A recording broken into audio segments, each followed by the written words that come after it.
بالله من الشيطان الرجيم. بسم الله الرحمن الرحيم. بنے ہیں دونوں جہاں شاہ دو سرا کے لیے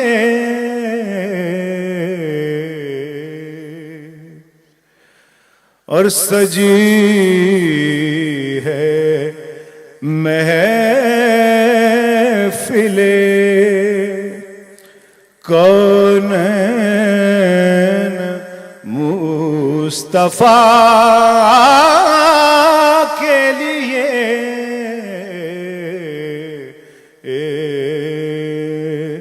سجی ہے محفل کونین مصطفیٰ کے لیے. من الشیطان الرجیم. بسم اللہ الرحمن الرحیم. ربی ادخلنی مدخل صدق واخرجنی مخرج صدق واجعل لی من لدنک سلطانا نصیرا. معزز سامعین،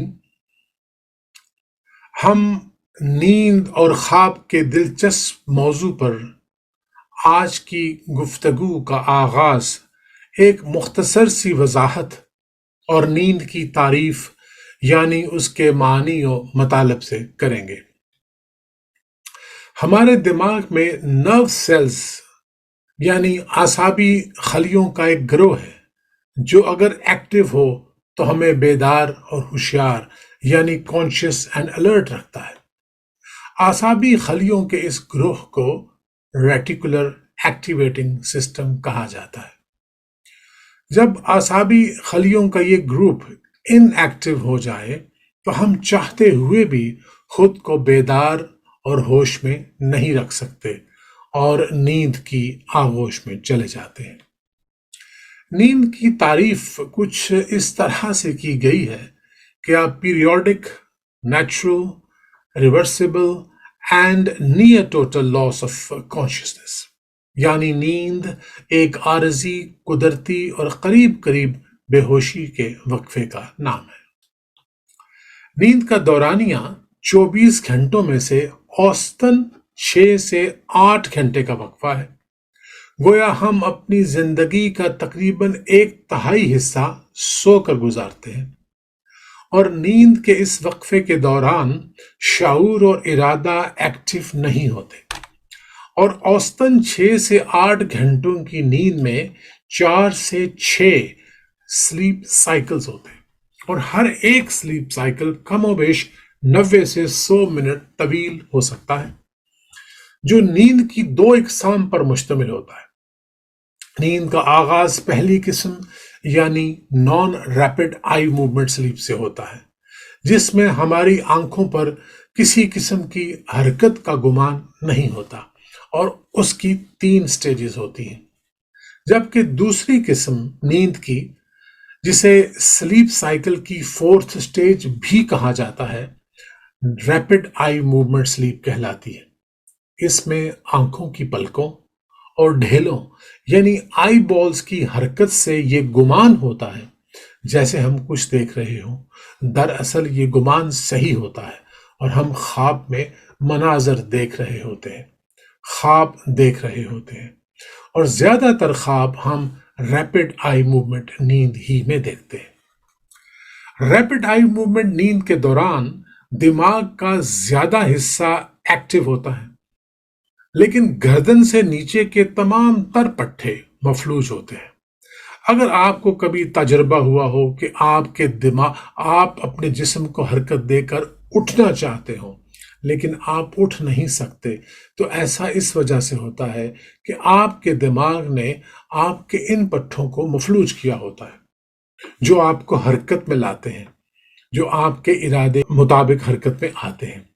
یہ دراصل ایک حفاظتی نظام ہے جو ہمیں نیند کے دوران خواب دیکھتے ہوئے ایسے کام کرنے سے روکتا ہے جو ہمارے یا دوسروں کے لیے نقصان دہ ہو سکتے ہیں۔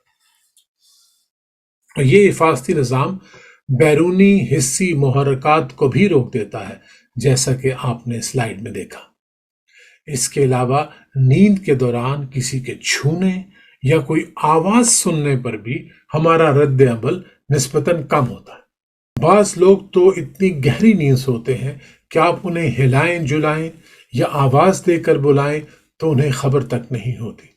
لیکن جب یہ نظام کسی بھی وجہ سے صحیح طریقے سے کام نہ کر رہا ہو تو اسکیزوفرینیا، پوسٹ ٹرامیٹک سٹریس ڈس آرڈر، اسی طرح REM بیہیویئر ڈس آرڈر اور نارکولیپسی جیسی بیماریوں کا خدشہ اور خطرہ بڑھ جاتا ہے۔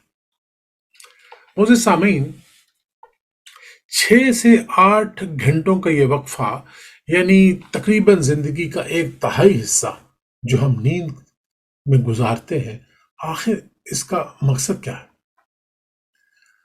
لیکن اس بات کے سائنسی ثبوت موجود ہے کہ نیند کا مقصد دراصل تھکاوٹ سے نجات، جسمانی نشو و نما میں مدد اور دماغی صحت برقرار رکھنا ہے۔ دراصل نیند کا یہ وقفہ ہماری دن بھر کی ذہنی اور جسمانی تھکن کو سمیٹنے کے کام آتا ہے۔ یعنی وہ توڑ پھوڑ جو جسم میں ہوتی ہے اسے رات کے نیند کے دوران اس کی مرمت کرتا ہے، اسے ریپیئر کرتا ہے۔ تنویر سپرا کے الفاظ میں، اے رات مجھے ماں کی طرح گود میں لے لے، دن بھر کی مشقت سے بدن ٹوٹ رہا ہے۔ علاوہ ازیں اس بات کے بھی سائنسی ثبوت ہے کہ ریپڈ آئی موومنٹ قسم کی نیند کی کمی ہو جائے تو بعض دماغی امراض لاحق ہو سکتے ہیں اور انسان کی یادداشت اور فہم و فراست بھی متاثر ہو سکتی ہے، کیونکہ دن بھر کی یادوں کو مرتب و منظم کرنے کا یہ عمل ریپڈ آئی موومنٹ کی نیند کے آغاز پر ہی شروع ہو جاتا ہے۔ اور ایک نظریہ یہ بھی ہے کہ اسی نیند کے دوران غیر ضروری معلومات کو ختم کرنے کے لیے ایک پروسیس ہوتا ہے ڈی فریگمنٹیشن کا، جس میں میموری کو چھانٹا جاتا ہے اور غیر ضروری یادداشتیں مٹا دی جاتی ہیں۔ لیکن ہم اس پروسیس کی زیادہ تفصیلات سے واقف نہیں ہیں۔ آپ نے یہ بھی پوچھا کہ خواب کی کیا حقیقت ہے، خواب کیسے بنتے ہیں، ان کا مقصد کیا ہے اور نیند کا خواب سے کیا تعلق ہے۔ معزز سامعین، خواب کو یونانی زبان میں اونیری کہتے ہیں اور خوابوں کے مطالعے کو اونیرولوجی۔ خواب دراصل نام ہے ان مناظر، خیالات، احساسات و کیفیات اور آوازوں کا جو نیند کی حالت میں انسان کے قلب و ذہن، نظر اور سماعتوں پر سے گزرتے ہیں۔ یہ یاد رکھیں کہ پیدائشی نابینا افراد خواب میں مختلف آوازیں تو سن سکتے ہیں اور محسوس بھی کر سکتے ہیں، لیکن خوابوں میں کسی چیز کی شبیہ نہیں دیکھ سکتے۔ اس لیے ان کے خواب نان پکٹوریل یعنی غیر تصویری ہوتے ہیں۔ حوالہ، مشابہت یا مثال کے لیے ان کی یادداشتوں میں کوئی ویژول ڈیٹا نہیں ہوتا۔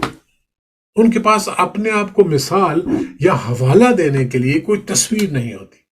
لہذا مثلاً اگر ایک نابینا شخص جس نے کار کو چھوا ہو، اس میں سفر کیا ہو، کار کے ہارن کی آواز سے واقف ہو، اسے کار میں ہونے والے حادثات کے بارے میں معلومات ہوں، اگر اسے خواب میں چلنے کے دوران کسی کار کے ہارن کی آواز آئے تو وہ اس خوف سے ڈر سکتا ہے کہ میں کار کے نیچے نہ آ جاؤں، لیکن وہ کار کی شکل کا صحیح تصور نہیں کر سکتا کیونکہ اس کی بصری یادداشتوں میں کار کی کوئی تصویر نہیں ہے۔ یعنی پیدائشی نابینا لوگ خواب میں محسوس کر سکتے ہیں، سن سکتے ہیں، لیکن دیکھ نہیں سکتے۔ اور دوسری بات یہ کہ یہ سائنسی نظریہ کہ ہم خواب صرف ریپڈ آئی موومنٹ میں دیکھتے ہیں اب درست نہیں رہا۔ Naan rapid eye movement sleep کے دوران بھی ہم خواب دیکھتے ہیں، گو وہ نسبتاً ٹوٹے پھوٹے اور بکھرے ہوئے ہوتے ہیں اور ان کو کسی قسم کے معنی پہنانا عام طور پر مشکل ہوتا ہے، لیکن زیادہ تر خواب ہم ریپڈ آئی موومنٹ سلیپ کے دوران دیکھتے ہیں، اور ریپڈ آئی موومنٹ سلیپ کے دوران دیکھے گئے خواب خواہ سمبولک ہوں یا حقیقی ہوں، ان میں نسبتاً ربط ہوتا ہے اور سمجھنے میں آسان ہوتے ہیں، اور اس دوران اگر آنکھ کھل جائے تو عموماً یاد بھی رہتے ہیں۔ اب دیکھتے ہیں خواب بنتے کیسے۔ ہم آغاز ایک اعتراف کے ساتھ کرتے ہیں کہ ہم ابھی تک اپنے دماغ کے ان سسٹمز کو پوری طرح نہیں سمجھ سکے ہیں جو خوابوں کو تخلیق کرتے ہیں یا جہاں خواب تخلیق ہوتے ہیں۔ یہ اعتراف ایک سائنسی حقیقت ہے، لیکن بیان کرنے کے لیے کچھ کامیابی کی داستانیں بھی ہیں جو آپ کی سماعتوں کی نظر۔ اگر میں دو تھیریز کو مرج کروں، جن میں سے ایک کو ایکٹیویشن سنتھسس ماڈل اور دوسرے کو انفارمیشن پروسیسنگ تھیری کہتے ہیں، تو ان دو تھیریز کے مطابق ریپڈ آئی موومنٹ سلیپ کے دوران ہمارا ذہن دن بھر کے تجربات، مشاہدات اور احساسات کو ایک ترتیب سے یادداشتوں میں محفوظ کرتا ہے۔ جیسے لائبریری کی کیٹلاگ میں کتابوں کو الفابیٹیکل آرڈر میں رکھا جاتا ہے، اسی طرح انسانی ذہن میں معلومات کو کسی نہ کسی ریفرنس سے ایک کیٹیگری میں ڈال کے محفوظ کیا جاتا ہے تاکہ بوقت ضرورت ان کو دیکھا جا سکے، ان کو ریکال کیا جا سکے۔ تو دن بھر کی یادوں کو منظم کرنے کے اس عمل کے آغاز میں دماغ کا ایک حصہ، جسے پونس کہتے ہیں، معزز سامعین میں معذرت چاہوں گا، مجھے کچھ ایسی اصطلاحوں کا استعمال کرنا ہے جن کا اردو ترجمہ کم از کم مجھے تو معلوم نہیں، اور باوجود تلاش کے میں ان کا کوئی خاص اردو ترجمہ تلاش نہیں کر سکا۔ تو دماغ کا ایک حصہ جسے پونس کہتے ہیں، وہ ایک کیمیائی مادے جسے ایسیٹائل کولین کہتے ہیں کے ذریعے سے ایک کیمیائی پیغام یعنی کیمیکل میسج دماغ کے ایک اور حصے جس کو لیٹرل جینیکولیٹ نیوکلیس کہتے ہیں تک پہنچ جاتا ہے، اور پھر وہاں سے یہ پیغام آکسیپیٹل کارٹیکس یعنی بصری مرکز تک پہنچا دیتا ہے جو دماغ کے پیچھے کی طرف موجود ہوتا ہے۔ وہاں ان معلومات کو تصاویر کی صورت میں اور سماعتوں کو اور احساسات کو ان کے دوسرے مقامات پر ایک ربط کے ساتھ محفوظ کیا جاتا ہے۔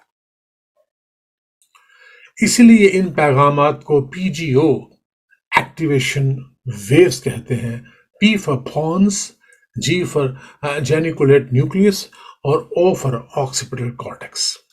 تو خوابوں کی تخلیق کا ایک طریقہ یہ ہے کہ پونس جو کہ دماغ کا ایک حصہ ہے، وہاں سے ایک کیمیائی پیغام دماغ کے ایک اور حصے لیٹرل جینیکولیٹ نیوکلیس سے ہوتا ہوا دماغ کے اس حصے پر تک پہنچتا ہے جسے ہم آکسیپیٹل کارٹیکس بھی کہتے ہیں۔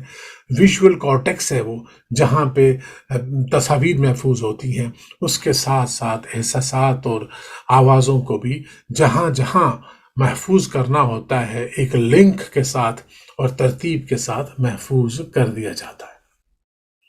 لیکن خوابوں کی تخلیق کا یہ واحد نظریہ نہیں، ایک نظریہ یہ بھی ہے کہ دماغ کے دو اور حصے جنہیں وینٹرل ٹیگمنٹل ایریا اور سبسٹینشیا نیگرا کہتے ہیں، وہ ایک اور کیمیکل ڈوپامین کے استعمال سے پیغام لمبک سسٹم سے گزارتے ہوئے فرنٹل کارٹیکس تک پہنچاتے ہیں، اور جو خواب اس طرح وجود میں آتے ہیں ان کے بارے میں کہتے ہیں کہ ان میں ایموشنز ہو سکتے ہیں، جذبات، وہ کریٹیو ہو سکتے ہیں یعنی تخلیقی، اور سکیری بھی ہو سکتے ہیں، نائٹ میئرز، خوف کے خواب بھی ہو سکتے ہیں۔ تو معزز حاضرین، ہم نے دیکھا کہ نیند کیا ہے، خواب کیا ہے، کیسے بنتے ہیں۔ اب دیکھنا یہ ہے کہ ان خوابوں کا مقصد کیا ہے، آخر ہم خواب دیکھتے کیوں ہیں۔ تو اس بارے میں بھی چند ایک تھیریز ہیں، جن میں سے ایک بڑی مشہور تھیری جو ہے وہ تحلیل نفسی کی ہے، psycho analytical theory of Sigmund Freud, اور سگمنڈ فرائڈ کے مطابق ہم خوابوں کے ذریعے اپنی ناآسودہ خواہشوں کی تکمیل کرتے ہیں یا کچھ ایسے خیالوں کا اظہار کرتے ہیں جو پرسنل یا سوشل انہیبیشنز کے باعث ہم عام طور پر یعنی جاگتے ہوئے نہیں کر سکتے، تو خواب میں ہم وہ اپنی فرسٹریشن نکال لیتے ہیں۔ یہ تھیوری اب پہلے جیسی مقبول نہیں رہی، گو ابھی بھی ایکیڈیمک سرکلز میں اس پہ گفتگو جاری رہتی ہے، اور سگمنڈ فرائڈ کے ہی ایک کولیگ کارل یونگ اس معاملے پر مختلف بات کہتے ہیں۔ در حقیقت کارل یونگ کا خوابوں کا نظریہ ان وجوہات میں سے ایک وجہ تھا جس کی وجہ سے اس کا فرائڈ سے رشتہ ٹوٹ گیا، سگمنڈ فرائڈ سے اس کا رشتہ ٹوٹ گیا۔ کارل یونگ کے مطابق خواب بالکل بھی وہ نہیں جو فرائڈ کا دعویٰ ہے۔ خواب نہ دھوکہ دیتے ہیں، نہ جھوٹ بولتے ہیں، اور نہ ہی بھیس بدلتے ہیں، بلکہ کارل یونگ کے خیال میں خواب ایک فرد کو، ایک شخص کو بہتر فہم کی طرف لے جانے کی کوشش کرتے ہیں۔ کارل یونگ اسے انا اور نفس کے درمیان مکالمہ کہتے ہیں، a dialogue between yourself and ego۔ بہرحال یہ ایک دلچسپ بحث ہے، اس کی تفصیل میں جانا شاید اس وقت ممکن نہ ہو۔ تیسری تھیری جس کا میں نے اشارتاً پہلے بھی ذکر کیا ہے، وہ انہی دو تھیری کے رائٹرز کی طرف سے ہے، ایکٹیویشن سنتھسس ماڈل اور انفارمیشن پروسیسنگ تھیری۔ ان کے تخلیق کاروں کا خیال ہے کہ دراصل خوابوں کا کوئی مطلب نہیں۔ ان کے مطابق خواب اس ذہنی سرگرمی کی بائی پروڈکٹ ہے جو یاداشت کے بکھرے ہوئے ٹکڑوں کو ترتیب میں محفوظ کرنے کی کوشش کے دوران ہوتی ہے،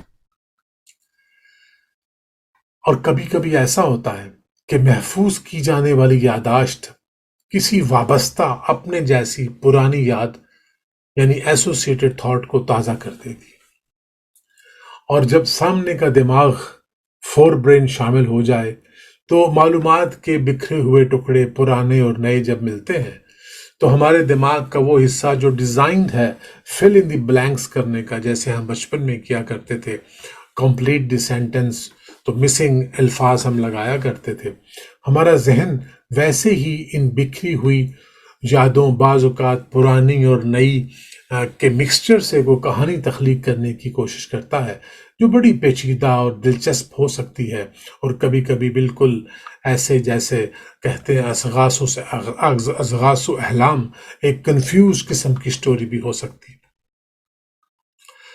لیکن معزز سامعین، ان دونوں تھیریز جو کہ ایکٹیویشن سنتھسس ماڈل اور انفارمیشن پروسیسنگ تھیری کے مطابق ہیں یا سیگمنڈ فرائڈ کا کہنا ہے، ان پہ ایک بڑا اعتراض یہ ہے کہ اگر یہ سارے خواب محض غیر منظم ذہنی سرگرمیوں کا نتیجہ ہے تو ان خوابوں کو مرتب اور معنی خیز نہیں ہونا چاہیے۔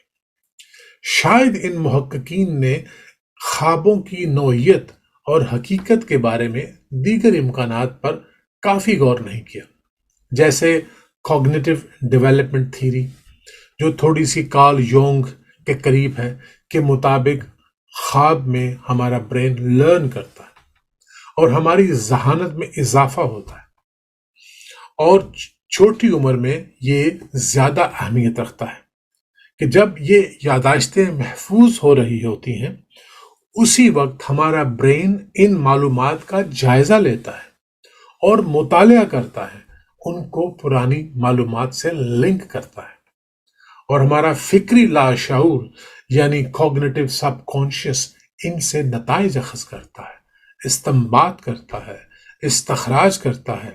اس کی تھوڑی مزید وضاحت آگے چل کر کریں گے۔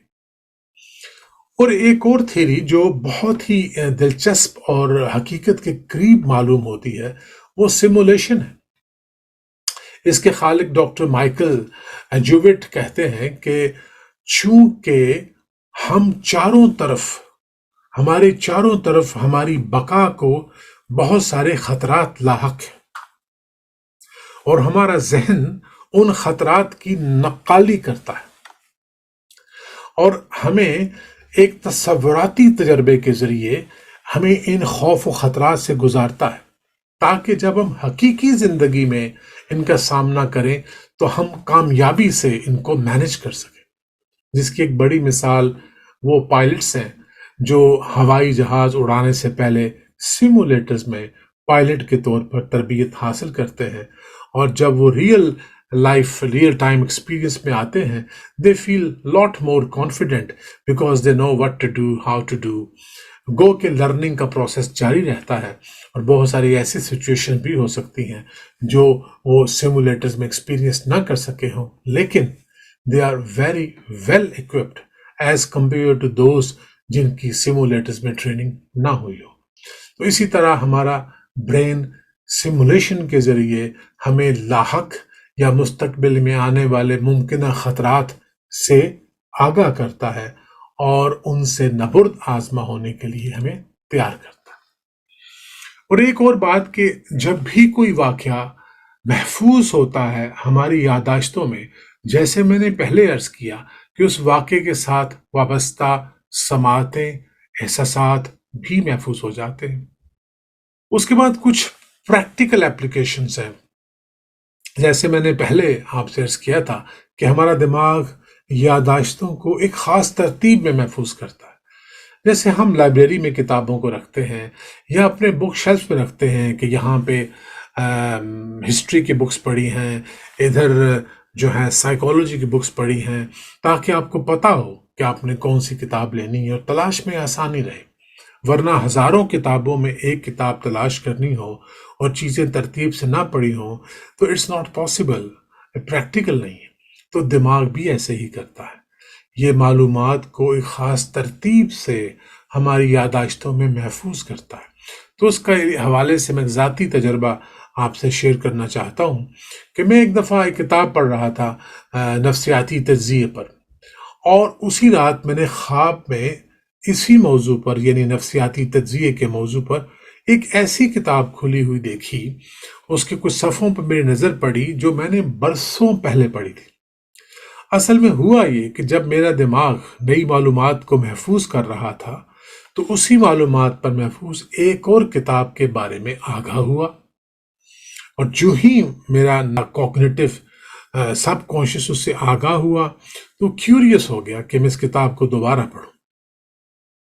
تو یہ ایک یاد تھی جو اپنے ساتھ محفوظ کیے گئے جذبات کے ساتھ تازہ ہو گئی۔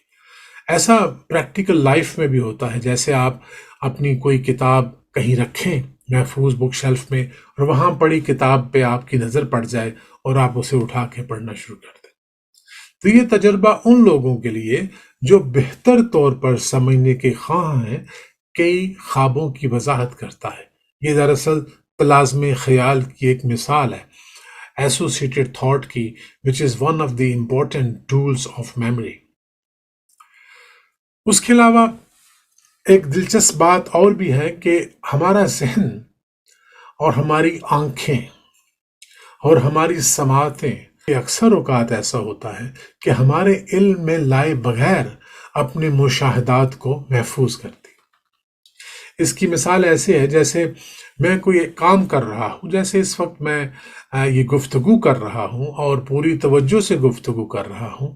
ہو سکتا ہے میرے ارد گرد کوئی ایسی چیز ہو رہی ہو جو میرے ویژول فیلڈ میں تو ہو، لیکن میں اس سے کانشیسلی اویئر نہ ہوں، میں اس کے بارے میں سوچ نہ رہا ہوں، وہ میری توجہ کا مرکز نہ ہو، لیکن میرے ویژول فیلڈ میں ہو۔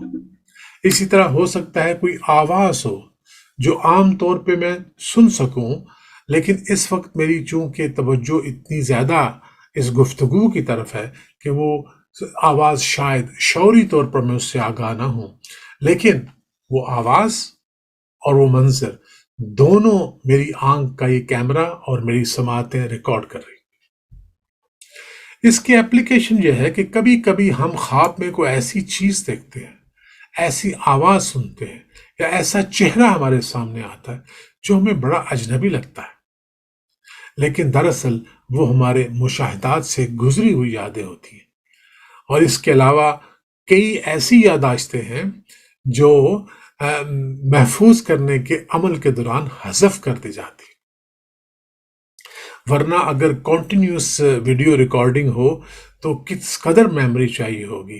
اگر یہ ڈی فریگمنٹیشن کا پروسیس نہ ہو، اگر یہ سارٹنگ آؤٹ نہ ہو، تو دماغ کے لیے اس بے پناہ ڈیٹا کو سنبھالنا بہت مشکل ہو سکتا ہے.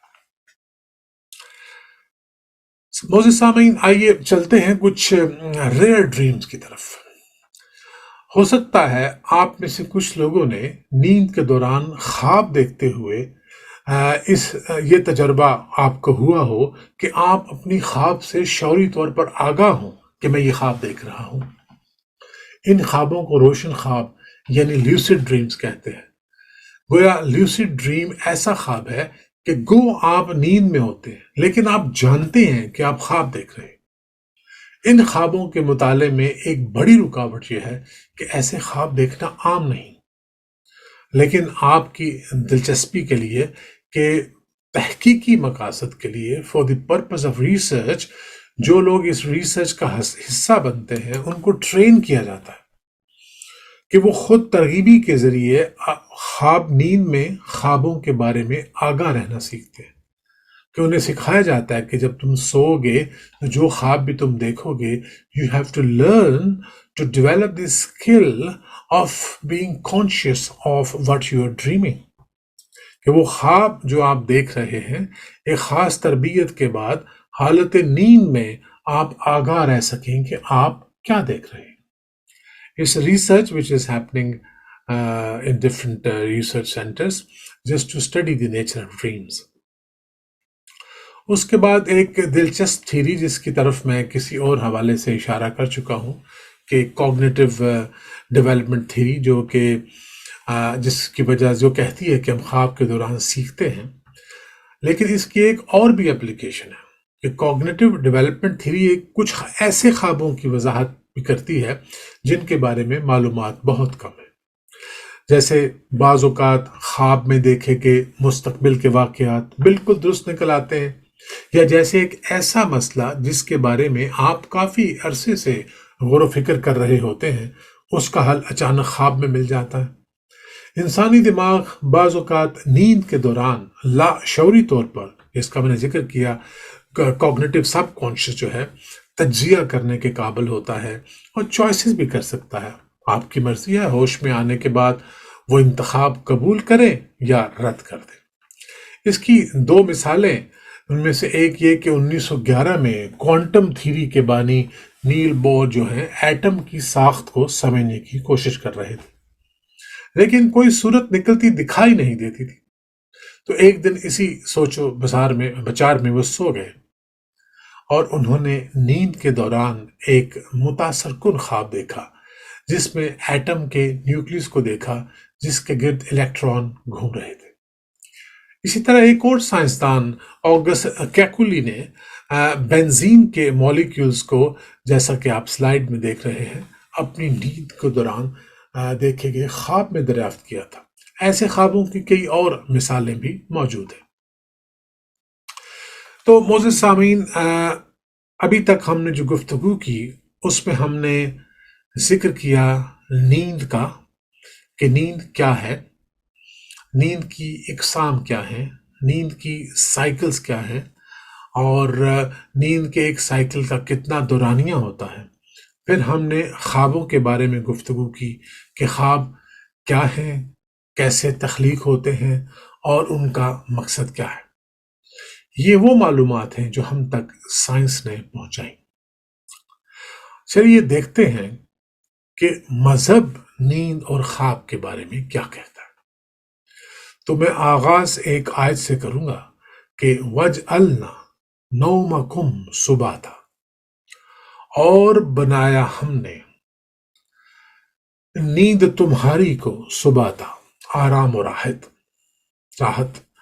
اور سادہ الفاظ میں ہم نے تمہاری نیند کو تھکن دور کرنے کا ذریعہ بنایا. تو purpose of sleep in the eyes of Quran یہ ہے کہ آپ کی تھکن دور کی جائے. ٹھیک ہے. اس کے علاوہ دوسری آیت جس میں اللہ کہتا ہے کہ اللہ یتوفی الانفس حین موتها والتی لم تمت فی منامها، اللہ جان کو اس کی موت کے وقت قبض کرتا ہے، اور جو نہ مرے اس کی کیا کرتا ہے؟ نیند میں قبض کر لیتا ہے۔ فَيُمْسِكُ الَّتِي قَضَىٰ عَلَيْهَا الْمَوْتَ، اور روک لیتا ہے اس کی جس پہ اس نے فیصلہ کر دیا موت کا۔ وَيُرْسِلُ الْأُخْرَىٰ، اور لوٹا دیتا ہے دوسرے کو، کب تک؟ یعنی وہ جو سویا ہوا ہے، کب تک؟ إِلَىٰ أَجَلٍ مُّسَمًّى، ایک وقت مقررہ تک، ایک خاص مدت تک۔ اور پھر کہتا کیا ہے کہ دیکھو، اِنَّ فِي ذَلِكَ لَآيَاتٍ لِقَوْمٍ يَتَفَكَّرُونَ، بے شک اس میں نشانیاں ہیں ان کے لیے جو غور و فکر کرتے۔ اس آیت کی تفسیر میں شمس پیرزادہ صاحب تفسیر دعوت القرآن میں لکھتے ہیں کہ شعور کا غائب ہو جانا نفس انسانی کا غائب ہو جانا ہے۔ یہ کس طرح غائب ہوتا اور کہاں جاتا ہے؟ وہ کہتے ہیں کہ اس سے ہم بالکل لا علم ہیں۔ البتہ قرآن ہمیں اس حقیقت سے آگاہ کرتا ہے کہ اللہ اس کو قبض کر لیتا ہے، اور بے شعوری کی یہ حالت موت کے برابر ہے، جبکہ تمیز اور فہم و ادراک کی قوتیں معطل ہو جاتی ہیں۔ اس لیے نیند کو بھی اس نے قرآن میں موت سے تعبیر کیا، وَهُوَ الَّذِي يَتَوَفَّاكُم بِاللَّيْلِ، اور وہی ہے جو رات کے وقت تمہیں بعض تراجم میں آتا ہے وفات دیتا ہے۔ لیکن ایک حدیث رسول اس کی اور وضاحت کرتی ہے۔ حضرت علی رضی اللہ تعالیٰ عنہ سے روایت ہے کہ آقا رسول صلی اللہ علیہ وآلہ وسلم نے فرمایا کہ 3 آدمیوں سے قلم اٹھا لیا گیا ہے۔ وہ شخص جو سویا ہوا ہے یہاں تک کہ بیدار ہو جائے، وہ بچہ جب تک کہ وہ بالغ نہ ہو جائے، اور دیوانہ جب تک کہ اسے عقل نہ آ جائے۔ کیوں؟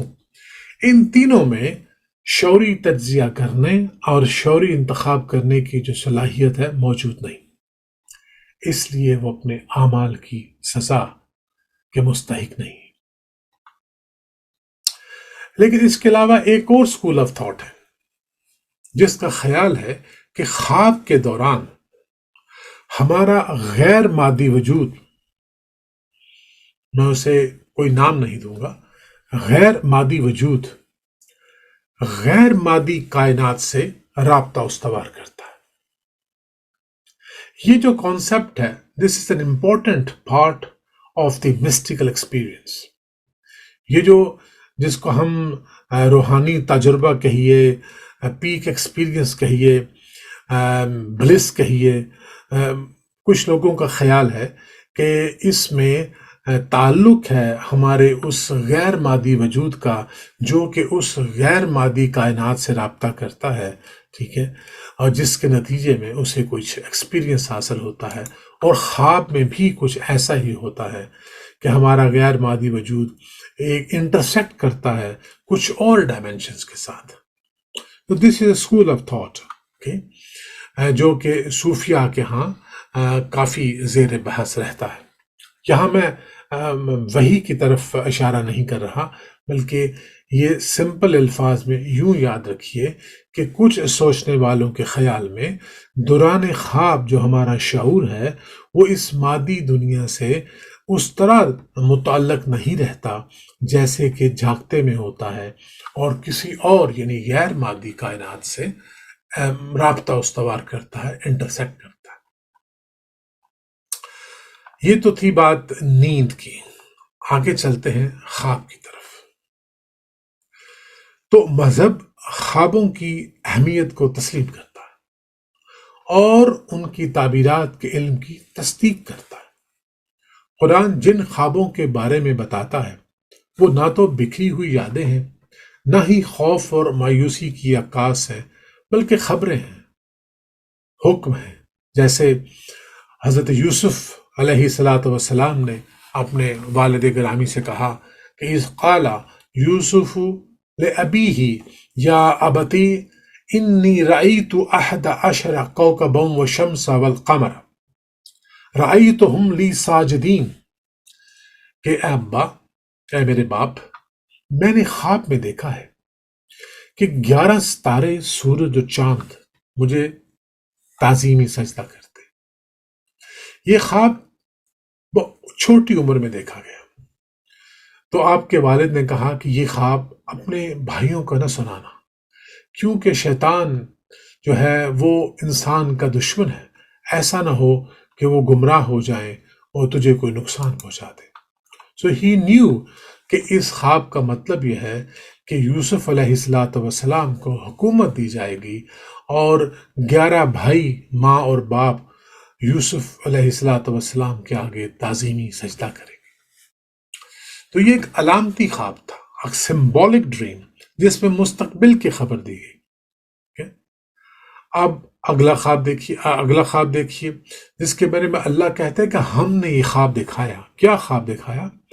اِذْ يُرِيكَهُمُ اللَّهُ فِي مَنَامِكَ، جب دکھایا تمہیں اللہ نے تمہاری خواب میں قلیلاً انہیں تھوڑا، دشمنوں کو تھوڑا، وَلَوْ أَرَاكَهُمْ كَثِيرًا لَفَشِلْتُمْ، اگر وہ دکھاتا انہیں زیادہ کر کے تو تم کیا کرتے؟ بزدلی کرتے، وَتَنَازَعْتُمْ، جھگڑتے، فِي الْأَمْرِ، معاملے میں۔ کون سا معاملہ؟ جنگ کا، جہاد کا معاملہ۔ وَلَكِنَّ اللَّهَ سَلَّمَ، لیکن اللہ نے بچا لیا، تمہیں سلامتی میں رکھا۔ إِنَّهُ علیم بذات الصدور، بے شک اللہ جانتا ہے جو کہ سینوں میں ہے۔ تو اس خواب میں اللہ ڈریم کو as a strategic tool use کر رہا ہے تاکہ مسلمانوں کا حوصلہ بڑھائے، اور جو نفس انسانی میں جب مقابلہ ہوتا ہے تو تعداد کی بنیاد پہ جو نومیدی پیدا ہوتی ہے، اس خطرے سے محفوظ کرنے کے لیے اللہ نے اپنے رسول صلی اللہ علیہ وآلہ وسلم کو ایک خواب دکھایا، جو جب آپ نے اپنے اصحاب کے ساتھ شیئر کیا تو ان کے حوصلے بڑھ گئے کہ دشمن اتنا زیادہ نہیں، تھوڑا ہے، گو کہ وہ زیادہ تھا، لیکن چونکہ ان کا ایمان اور ان کے حوصلے جوان تھے، they were successful۔ تو اللہ نے اس کو ایز اے اسٹریٹجی استعمال کیا، tool to kind of free them from the fear of the enemy۔ تو اب تیسری دیکھیے حقیقی خواب کی مثال، جس میں اللہ کے رسول نے خواب دیکھا کہ وہ امن کے ساتھ مسجد حرام میں داخل ہوتے ہیں۔ گو اس میں کچھ ڈیلے ہوا، ہم اس واقعے کی تفصیل میں نہیں جائیں گے، لیکن اللہ کہتا ہے کہ لَقَدْ صَدَقَ اللَّهُ رَسُولَهُ الرُّؤْيَا بِالْحَقِّ، کہ اللہ نے سچ کر دکھایا اپنے رسول کے خواب کو حقیقت کے مطابق۔ لَتَدْخُلُنَّ الْمَسْجِدِ الْحَرَامِ، اور داخل ہوگے تو مسجد حرام میں کس طرح؟ انشاءاللہ آمنین، امن و امان کے ساتھ۔ یہ وہ خواب تھا جو اللہ نے اپنے رسول کے خواب کو سچ کر دکھایا، اور خواب کو خالصتاً وحی کے لیے بھی استعمال کیا۔ گو کہ ہم اس خواب کو بھی وحی ہی سمجھیں گے جس میں اللہ نے اپنے رسول کو دشمنوں کی تعداد کم کر کے دکھائی، لیکن خالصتاً وحی کے طور پر استعمال کرنے کی ایک مثال بھی آپ کی سماعتوں کی نظر میں، کہ جب اللہ نے ابراہیم علیہ السلام کو حکم دیا کہ آپ اپنے بیٹے کو اللہ کی راہ میں قربان کیجئے، تو یہ بھی خواب ہی کے ذریعے حکم ملا۔ قرآن اس کی تصدیق کرتا ہے کہ فَلَمَّا بَلَغَ مَعَهُ السَّعْيَ قَالَ يَا بُنِيَّ إِنِّي أَرَىٰ فِي الْمَنَامِ أَنِّي أَذْبَحُكَ فَانظُرْ مَاذَا تَرَىٰ قَالَ يَا أَبَتِ افْعَلْ مَا تُؤْمَرُ سَتَجِدُنِي إِن شَاءَ اللَّهُ مِنَ الصَّابِرِينَ، کہ جب وہ پہنچا، جوان ہوا، حضرت ابراہیم علیہ السلام کا بیٹا اسماعیل علیہ السلام اس قابل ہوا کہ سعی کر سکیں، آپ کے ساتھ دوڑ سکیں، تو اس وقت کیا ہوا کہ کہا ابراہیم نے کہ یا بنی، آئے میرے بیٹے، انی ارا فی المنام، میں دیکھتا ہوں خواب میں، کیا؟ انی اذبحک، میں ذبح کرتا ہوں تجھے، فانظر، پس تو دیکھ، ماذا ترا، تیرا کیا خیال ہے؟ قال یا ابت افعل، کہا اے میرے والد کر گزریے، ما تؤمرو، جس کا حکم دیا گیا، ستجدنی انشاءاللہ، بہت جلد آپ مجھے پائیں گے اگر اللہ نے چاہا، من الصابرین، صبر کرنے والوں میں سے۔ تو آپ نے دیکھا کہ یہاں خواب کو وحی کے لیے استعمال کیا گیا۔ اب میں یہ بتاتا چلوں کہ وحی ایک ایسی چیز ہے جس کے دوران انسان کا جو ہے وحی ریسیو کرنے والے کے جو استنباط ہے، جو اس کا سوچنے کا پریفرنسز ہیں، وہ تمام جو ہیں معطل ہو جاتی ہیں۔ لیکن ہم خواب میں بھیجی گئی وحی میں استعمال ہونے والے نیورل پاتھ ویز یعنی اعصابی راستوں سے واقف نہیں، لیکن اس امکان کو بھی رد نہیں کیا جا سکتا کہ پری فرنٹل کارٹیکس یعنی کہ یہ جو فور برین ہے، ناسیہ، یہ وحی کو براہ راست ریسیو کرتا ہوگا، جیسا کہ قرآن میں اللہ نے فرمایا کہ ما من دابۃ الا هو آخذ بناصیتها، نہیں کوئی چلنے والا مگر اللہ اس کو پکڑے ہوئے ہے اس کی چوٹی سے۔ تو حاضرین محترم، اب چلتے ہیں اس گفتگو کے اس حصے کی طرف جو یقیناً آپ کے لیے زیادہ دلچسپی رکھتی ہے۔ کچھ لوگوں کے بارے میں جانتا ہوں کہ they have been asking about this، کہ خوابوں کی تعبیر کے علم کی حقیقت کیا ہے۔ تو میں نے آپ کے لیے علامتی اور حقیقی خوابوں کی مثالیں بیان کی ہیں۔ علامتی خوابوں کو تقریباً ہمیشہ تعبیر کی ضرورت ہوتی ہے۔ حضرت دانیال علیہ السلام فرماتے ہیں کہ ایک خواب وہ ہے جو حالات کی حقیقت سے آگاہ کرتا ہے، دوسرا وہ جو کسی کی انجام کی خبر دیتا ہے۔ خوابوں کے کچھ اہم علامتی حوالوں کے بارے میں جاننے کے لیے حضرت دانیال علیہ السلام کے خوابوں کو پڑھنا مفید ہوگا۔ اس کے علاوہ حضرت یوسف علیہ السلام کو خوابوں کی تعبیر کا علم دیا گیا۔ قرآن نے اس کی تصدیق کی، وَلِنُعَلِّمَهُ مِن تَعْوِيلِ الْأَحَادِيثِ، تاکہ ہم اسے سکھائیں انجام نکالنا باتوں کا۔ اس کا کانٹیکسٹ جو تھا وہ ڈریمز تھا، اور آپ نے اس کا مظاہرہ بھی کیا، اس کو ڈیمونسٹریٹ کیا جب قید کے دوران آپ کے قیدی ساتھیوں نے آپ سے اپنے 2 خوابوں کی تعبیر پوچھی تو آپ نے فرمایا قال یاتکما طعام، کہ لا یاتکما طعام، کہ نہیں آئے گا تمہارے پاس کھانا۔ کون سا؟ ترزقان ہی، جو تمہیں دیا جاتا ہے، الا، مگر یہ کہ نبأتکما بتأویلہ، کہ میں بتا دوں تم کو تعویل، قبل ان یاتکما، کے قبل اس کے کہ وہ کھانا آئے تمہارے پاس۔ لیکن یہ کیسے کروں گا؟ ذالکما مما علمنی ربی، یہ ہے اس چیز سے جو سکھایا مجھے میرے رب نے۔ تو آپ نے دیکھا قرآن نے ایکنالج کیا اور ڈریمز کو ایکنالج کیا، اس کے ساتھ تعبیر خواب کو ایکنالج کیا اور کہا کہ ہم نے اپنے ایک رسول کو یہ سکھایا۔ اس کے بعد تعبیر خواب کے ایک امام ہے ابن سرین، وہ فرماتے ہیں کہ خواب کی 2 قسمیں ہیں۔ اول خواب حکم جو کہ درست ہوتا ہے، دوم اسغاث و احلام، وہ خواب جو پریشان اور پراگندہ ہوتے ہیں۔ اس طرح آقا رسول صلی اللہ علیہ وآلہ وسلم سے مختلف خوابوں اور ان کی تعبیرات کی روایات کتب احادیث میں موجود ہیں۔ آپ نے فرمایا خواب اپنے ماخذ کے اعتبار سے 3 بڑی قسم کے ہوتے ہیں، یعنی اوریجن کے حوالے سے۔ اچھے خواب جو اللہ تعالیٰ کی طرف سے بشارت ہے، وہ خواب جو خود انسان کے ساتھ پیش آئے ہوں، یعنی احادیث نفس، یعنی نفس جو اس کے ساتھ باتیں کرتا ہے، اور وہ خواب جن میں سے شیطان کسی کو ڈراتا ہو۔ 3 ماخذ کے اعتبار سے 3 قسم کے خواب جو ہیں اللہ کے رسول نے ان کی طرف اشارہ کیا۔ اب آئیے اس شخص کی طرف جو خواب کی تعبیر کرتا ہے، جسے ہم معبر کہتے ہیں۔ تو خواب کی تعبیر پر معبر کی شخصیت اور زمانے کے اثرات ہوتے ہیں، اس کے زمانے کی، اور اس کے علاوہ کئی اور عوامل بھی اس میں کار فرما ہوتے ہیں۔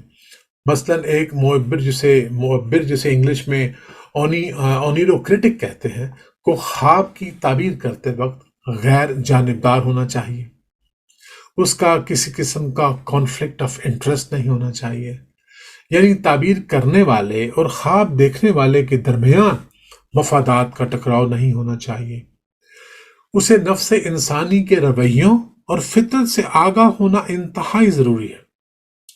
اس کے ساتھ ساتھ مختلف ثقافتی اور تہذیبی روایات کا علم ہونا، خوابوں میں استعمال ہونے والے انفرادی، مقامی اور عالمگیر حوالوں سے واقف ہونا بھی ایک معبر کے لیے ضروری ہے۔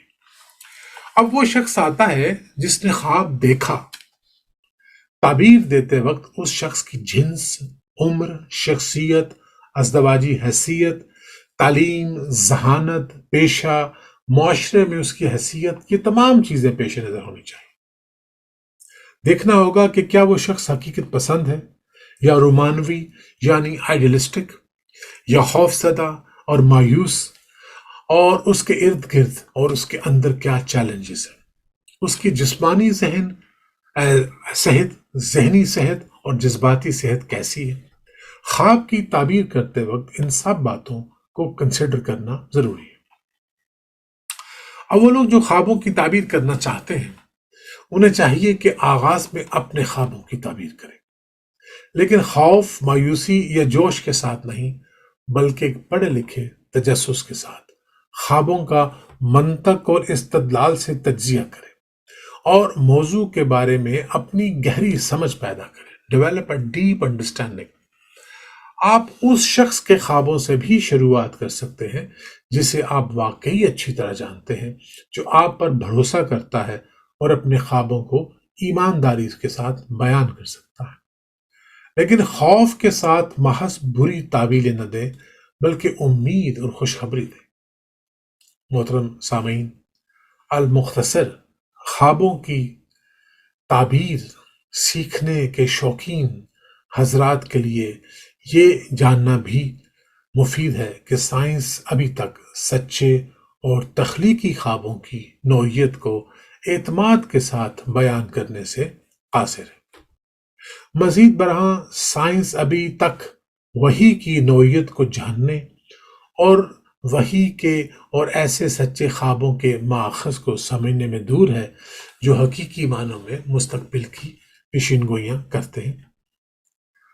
ادروائز خلاصہ یہ ہے کہ ہمارا نفس دن بھر جن احساسات، تجربات اور مشاہدات سے گزرتا ہے، جب وہ یادداشتیں دماغ کے اس حصے تک پہنچائی جاتی ہیں جو ان معلومات کو محفوظ کرتا ہے، تو دماغ ان معلومات کی کئی طریقوں سے تشریح کر سکتا ہے۔ ان کو معنی پہنانے کی کوشش کرتا ہے، جو صحیح بھی ہو سکتے ہیں اور غلط بھی۔ اور بعض اوقات ہم ان تعبیروں کو مبہم، الجھے ہوئے خوابوں کے طور پر دیکھتے ہیں، اور حضرت محمد صلی اللہ علیہ وآلہ وسلم نے ان خوابوں کو حدیث نفس کا نام دیا ہے۔ اور نئی یادیں چونکہ اپنے سے ملتی جلتی پرانی یادوں کے قرب و جوار میں محفوظ ہوتی ہیں، سٹور کی جاتی ہیں، اس لیے یہ پرانی یادیں کبھی کبھی شعور کی سطح پہ متحرک ہو کر دلچسپ خواب تخلیق کر سکتی ہیں، اور وسوسے شیطانی ہوں یا انسانی، داخلی ہوں یا خارجی، وہ بھی خواب کی صورت میں ظاہر ہو سکتے ہیں۔ اپنے ذہن کو ایسے وساوس سے بچانے کے لیے سونے سے پہلے سورہ فلق اور سورہ والناس کا ذکر کر کے اللہ کی پناہ میں آ جائیے۔ حدیث رسول ہے کہ اپنا برا خواب کسی کو سنانے کی ضرورت نہیں، کیونکہ اس کے عمل پذیر ہونے کے امکانات بڑھ سکتے ہیں۔ بعض لوگ اس حدیث پہ اعتراض کرتے ہیں۔ حقیقت یہ ہے کہ جب آپ کوئی برا خواب دیکھتے ہیں تو آپ کچھ عرصے بعد اسے بھول جاتے ہیں، لیکن اگر آپ ایسے برے خواب کو بڑی اہمیت دیں اور لوگوں سے اس کا ذکر کریں تو اس خواب کی، اس خیال کی قوت میں اضافہ ہو جاتا ہے۔ سیلف سجیشن کا ایک ماحول پیدا ہوتا ہے، ایک خوف کی کیفیت پیدا ہوتی ہے، اور ان چیزوں کو ہمارا دماغ، جس چیز کو آپ سوچتے ہیں، دماغ اس کو ریل سمجھتا ہے، اس لیے رسک بڑھ جاتا ہے۔ اور اگر آپ کوئی اچھا خواب دیکھیں تو کسی علم والے یا اپنے قابل اعتبار دوست کو سنائیں، وہ جو آپ کو معقول تعبیر دے سکتا ہو، آپ کی خوشی پر خوش ہو۔ اور اگر آپ علم تعبیر نہ جاننے والے سے تعبیر پوچھیں گے تو وہ آپ کو آپ کے اچھے خواب کی من پسند لیکن ہو سکتا ہے غلط تعبیر بتا کر گمراہ کر دے، یا ڈراؤنے خواب کی خوفناک تشریحات کے ساتھ خوفزدہ کر کے اپنے مفاد میں آپ کا مالی اور جذباتی استحصال کرے۔ لہذا اپنے خوابوں کو اپنی شناخت نہ بننے دیں، انہیں فقط ایک لاشعوری تجربے کے طور پر لیں، انہیں عقل کے ساتھ سمجھنے کی کوشش کریں اور اپنے روزمرہ کے عمومی خوابوں کو ایسی چیز نہ بننے دیں جو آپ کے جذبات یا فیصلوں کو کنٹرول کرے۔ وما علینا الا البلاغ۔